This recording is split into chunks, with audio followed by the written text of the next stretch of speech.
The type of bow used today for instruments in the violin family originated in France in the 1800s. The master bow makers of the day used Pernambuco, a wood being imported from Brazil to make textile dye. They considered this wood ideal due to its strength, durability, and beauty.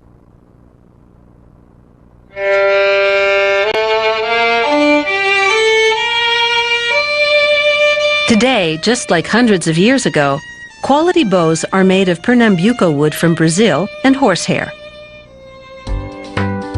To make the wooden part, called the stick, the bowmaker lays a template onto an 11 to 13 millimeter thick block of Pernambuco and marks where he'll make his cuts.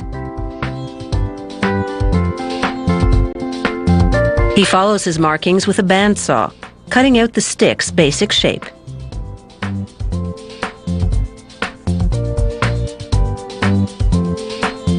Then he planes the stick, thinning it out, tapering it to narrow toward the front, and angling the corners to make the square contour octagonal.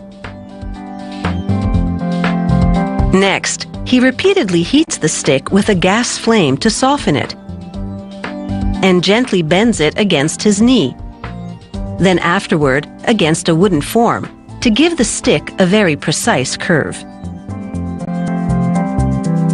This is referred to as the camber of the bow.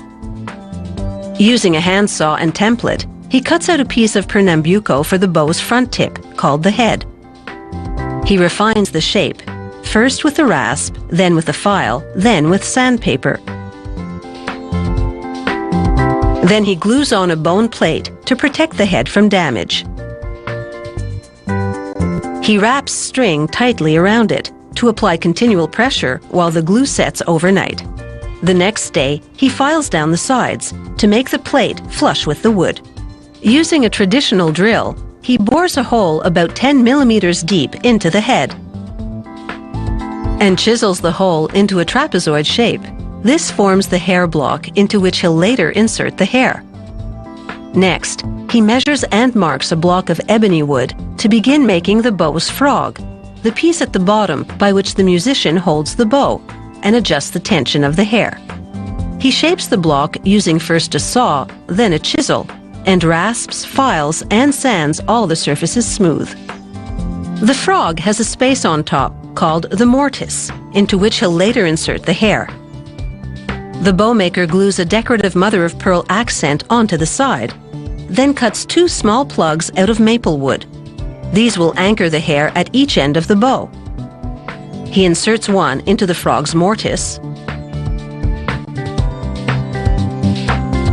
and the other into the hair block in the head. A bow this size requires 5 grams of hair. That's approximately 180 horsehairs. The bowmaker bonds them at one end with some melted rosin, a sticky plant resin.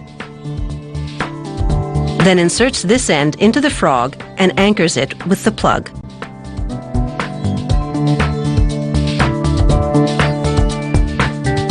Then he bends the hairs and slides on a nickel-silver ring called a ferrule to hold them together. More expensive bows often have a gold ferrule. To mount the frog, he inserts a long metal screw with an adjuster head into a hole drilled into the back of the bow. The screw operates an eyelet connected to the frog. Now he combs the hair straight. The individual hairs must be parallel to each other for the bow to perform properly. He ties the loose ends together with thread and bonds them with rosin. Then he inserts the sealed end into the tip and anchors it with that second plug.